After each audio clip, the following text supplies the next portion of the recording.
warahmatullahi wabarakatuh. Saya Intan Lailiatul Nafisa dengan NIM 20230530006 akan mempresentasikan tentang tugas analisa perancangan perusahaan dengan tugas analisis kelayakan.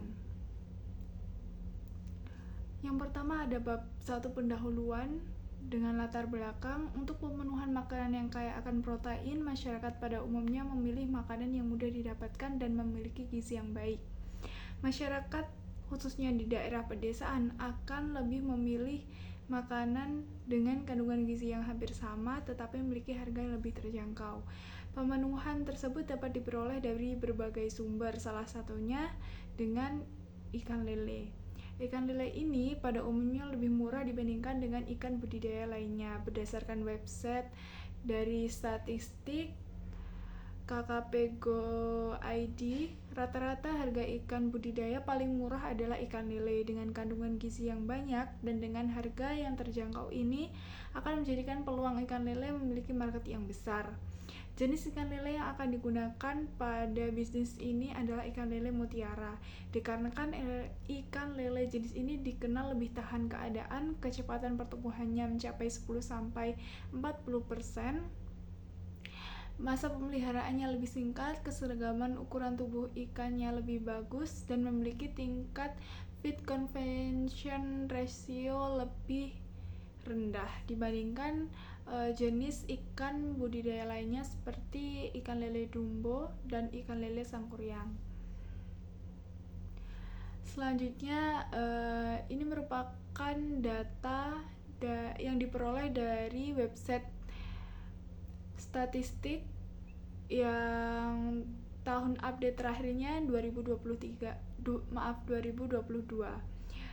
Di sini bisa dilihat untuk tahun 2022 ikan lele berada di harga Rp25.469,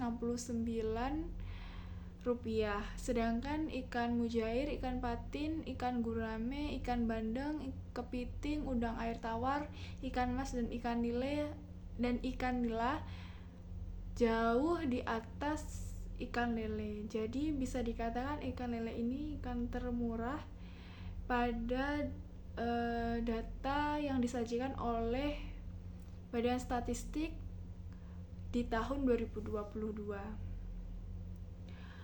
Selanjutnya ada ruang lingkup. Ide bisnis budidaya ikan lele ini memiliki ruang lingkup yang sangat luas. Beberapa aspek yang dapat menjadi bagian dari lingkup ide bisnis ini adalah aspek pasar serta pemasaran, aspek teknis teknologi, aspek manajemen, aspek hukum legalitas, dan aspek ekonomi keuangan. Selanjutnya ada manfaat dan tujuan. Manfaat pembuatan proposal ini yang pertama untuk menguji strategi dan hasil yang diharapkan oleh pembisnis atau wirausaha. Yang kedua membantu wirausaha untuk berpikir kritis. Yang ketiga sebagai alat komunikasi dalam memaparkan dan meyakinkan pendapat pada pihak lain. Untuk tujuan proposal sendiri disusun untuk memenuhi tugas mata kuliah analisa perancangan perusahaan. Yang kedua membuat mahasiswa lebih kreatif dan inovasi tentang berbisnis atau berwirausaha. Yang ketiga melatih mahasiswa agar dapat berwirausaha dengan baik dan menambah pengalaman dan pengetahuan mahasiswa tentang berwirausaha. Selanjutnya ada bab kedua, membahas tentang aspek pasar dan pemasaran.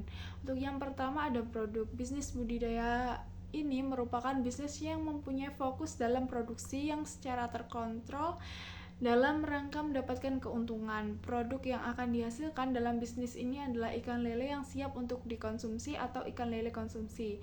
Budidaya ikan ini menjadi salah satu alternatif dalam penyediaan ikan agar mencegah adanya overfishing yang dilakukan oleh pihak-pihak yang tidak bertanggung jawab dan hanya mementingkan kepentingan pribadi atau golongannya saja. Untuk proyeksi penjualan, perencanaan pemasaran produk ini luas yang akan dilakukan di skala nasional, di mana produk ini akan dipasarkan di berbagai daerah di Indonesia, sehingga dapat membantu untuk memenuhi permintaan pasar. Setelah pemasaran nasional sudah mendapatkan pangsa pasar yang kontinu, sudah berkembang dan telah dilakukan evaluasi secara berkala, maka tahun-tahun berikutnya akan dilakukan peningkatan kapasitas budidaya secara bertahap. Sehingga diharapkan dengan adanya peningkatan kapasitas budidaya ini, maka akan menjangkau lebih luas lagi daerah-daerah yang ada di Indonesia khususnya. Selanjutnya ada persaingan. Persaingan dalam dunia usaha adalah salah satu hal yang tidak dapat dihindari. Begitu pula pada berbisnis budidaya ikan lele ini. Pesaing seperti para pengusaha besar sangat banyak. Strategi yang dapat dilakukan adalah mempertahankan kualitas lele konsumsi dengan selalu memonitoring air, pakan, dan berupaya menjaga ikan dari penyakit-penyakit yang mengganggu pertumbuhan ikan. Selanjutnya ada strategi pemasaran. Target pasar dari budidaya ikan lele ini adalah penjual makanan kaki lima, pedagang pasar, restoran, supermarket, dan produsen pengelola makanan berbahan dasar ikan lele. Bahkan perseorangan, yaitu konsumen penggemar ikan lele sendiri, dari masyarakat ekonomi bawah sampai ekonomi atas. Untuk target pasar ini sangatlah besar karena ikan lele ini banyak digemari oleh banyak konsumen. Kami menyasar pada perseorangan langsung sampai kepada produsen makanan. Selain penawaran langsung, kami juga akan melakukan promosi di media sosial dan media cetak. Bab yang ketiga ada aspek teknis dan teknologi. Untuk aspek teknisnya, secara teknis berhubungan dengan penyediaan input dan output. Input dari usaha lele mutiara adalah bibit, pakan, vitamin, oksigen, dan tenaga kerja. Sedangkan output dalam usaha budidaya lele mutiara ini adalah ikan lele konsumsi. Usaha budidaya lele mutiara ini dilakukan berada di pekarangan belakang rumah yang bertempat di Desa Mojorejo, Kecamatan Kebonsari, Kabupaten Madiun. Dan alasan pemilihan lokasi ini sebagai tempat budidaya diantaranya yang pertama, lokasi ini merupakan milik pribadi. Yang kedua, lokasi ini berada dekat dengan perairan. Yang ketiga, lokasi dekat dengan area pemasaran.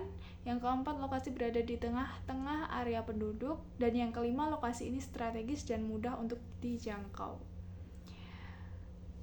Proses yang dilakukan pertama kali adalah membuat kolam untuk pembesaran ikan lele mutiara. Dalam proses pembesaran menggunakan pakan sebanyak 2 sak dalam jumlah benih 5.000 ekor sampai panen.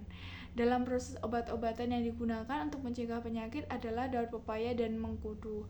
Alat bantu lain yang digunakan adalah serokan ikan atau jaring, drum plastik, ember, dan selang.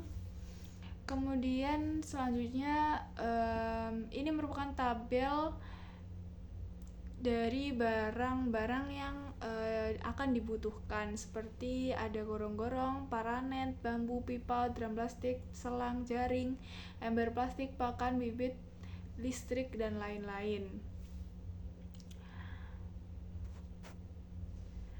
Selanjutnya bab keempat ada aspek manajemen dan organisasi.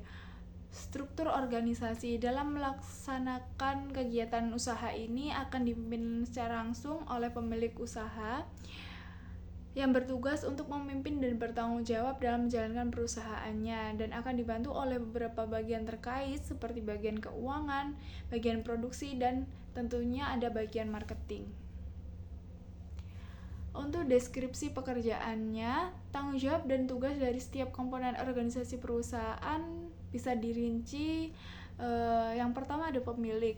Pemilik ini bertugas untuk melakukan analisa dan riset pasar, kemudian bertanggung jawab dalam menjalankan perusahaannya, implementasi visi dan misi dari perusahaan sendiri, mengkoordinasikan seluruh kegiatan yang berjalan di dalam perusahaan, menyusun strategi bisnis perusahaan, serta melakukan evaluasi terhadap kinerja karyawan atau evaluasi tentang laba rugi dari perusahaan.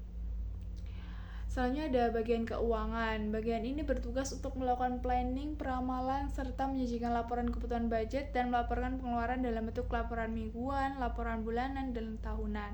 Serta bagian ini juga bertanggung jawab dalam investasi dan berbagai hal terkait dengan pembiayaan perusahaan. Kemudian ada bagian marketing. Bagian ini bertugas untuk menentukan strategi pemasaran, melakukan penawaran ke setiap produsen, melakukan perluasan pasar, mengembangkan sosial media, membuat laporan pemasaran, dan melakukan perencanaan tindakan antisipasi dalam menghadapi penurunan order yang akan ada. Yang terakhir ada bagian produksi. Bagian ini bertugas untuk melakukan monitoring kolam, pemberian pakan, vitamin, serta obat-obatan lainnya, menjaga sirkulasi udara dan kebersihan kolam.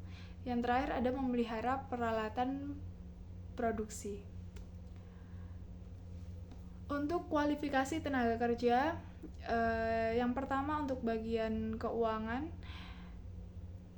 Bagian keuangan memiliki kualifikasi sehat jasmani dan rohani, niat untuk bekerja, jujur, teliti, dan cekatan, dapat menggunakan komputer atau tab untuk melakukan perekapan, dan bisa hitungan dasar. Yang kedua ada bagian produksi, sehat jasmani dan rohani, niat untuk bekerja, dapat berkomunikasi dengan baik, tidak memiliki fobia, dan jujur, rajin, serta cekatan. Yang ketiga ada bagian marketing. Untuk job speknya sehat jasmani dan rohani, dapat berkomunikasi dengan baik, dapat berkendara motor, jujur, gigih dan bekerja keras, memiliki relasi yang luas, serta mudah dalam beradaptasi. Untuk seleksi masuknya, tenaga kerja diperoleh dari proses perekrutan. Proses ini secara umum terdiri dari beberapa tahapan seperti tes administratif, tes tertulis, tes wawancara, dan tes kesehatan. Selanjutnya ada sistem pengembangan dan kompensasi. Untuk sistem pengembangan dan kompensasi dilakukan untuk mendukung pertumbuhan karyawan dan memotivasi untuk bekerja lebih baik lagi. Berikut adalah gambaran umum tentang bagaimana sistem ini mungkin diatur. Yang pertama, sistem pengembangan. Pelatihan dan pengembangan karyawan dilakukan dengan memberikan pelatihan dan wawasan tentang budidaya ikan lele khususnya, sehingga dapat membantu pemahaman secara langsung terhadap setiap karyawan. Yang kedua, untuk sistem kompensasi. Gaji dan tunjangan akan dilakukan penetapan gaji yang kompetitif berdasarkan peran dan tanggung jawab karyawan, serta tunjangan seperti insentif atau bonus akan disesuaikan berdasarkan pencapaian setiap individu. Untuk gaji karyawan per bulannya di sini ada 1 juta rupiah. Selanjutnya ada bab kelima, aspek hukum dan legalitas. Bentuk perusahaan. Badan usaha yang dipilih adalah CV atau persekutuan komanditer. Alasannya adalah karena CV tidak harus memiliki modal minimal dan tetap bisa berdiri dan beroperasi. Oleh karena itu, maka tak heran bila CV menjadi pilihan utama bagi bisnis level kecil. Prosedur perizinannya nanti ada 2. Yang pertama ada NIB dan yang kedua ada SIUP. Lembaga terkait dengan perusahaan, ada yang pertama lembaga riset pasar, bisa bekerja sama dengan beberapa lembaga-lembaga yang telah besar dan memiliki nama seperti Populix dan GfK Indonesia yang dapat memberikan data dan analisis pasarnya yang berguna untuk memahami kompetitor, persaingan pasar, tren konsumen, perilaku konsumen, dan pangsa pasar karena analisisnya yang efektif. Kemudian lembaga keuangan bisa bekerja sama dengan perbankan, pegadaian, atau lembaga keuangan lainnya yang dapat menyediakan layanan perbankan, pinjaman, atau modal untuk mendukung kebutuhan keuangan dari perusahaan. Selanjutnya ada bab yang ke-6, ada aspek ekonomi dan keuangan. Untuk perkiraan modalnya, ini dirinci di bagian tabel. Untuk di sini sudah rinci tentang modal-modal yang harus dikeluarkan dan ketemu total modal Rp21.780.000.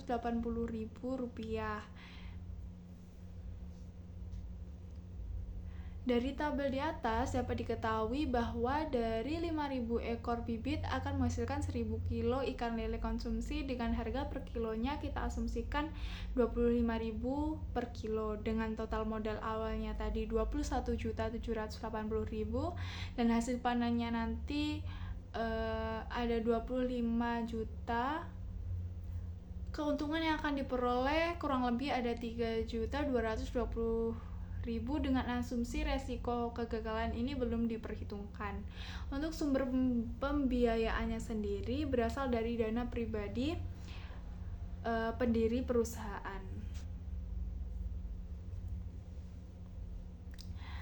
Selanjutnya yang terakhir ada bab 7 kesimpulan. Untuk kesimpulannya berdasarkan hasil analisis dari berbagai aspek, ide bisnis budidaya ikan lele ini dapat memberikan prospek ke depan dan memiliki nilai untuk dapat memberikan keuntungan.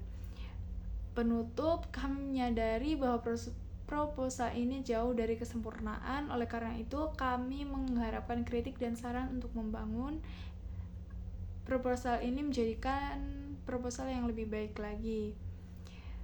Terima kasih kepada semua pihak yang turut membantu dalam penyusunan proposal ini sehingga dapat selesai dengan baik dan tepat waktu. Terima kasih, mungkin itu saja yang dapat saya sampaikan. Kurang lebihnya saya mohon maaf. Wassalamualaikum warahmatullahi wabarakatuh.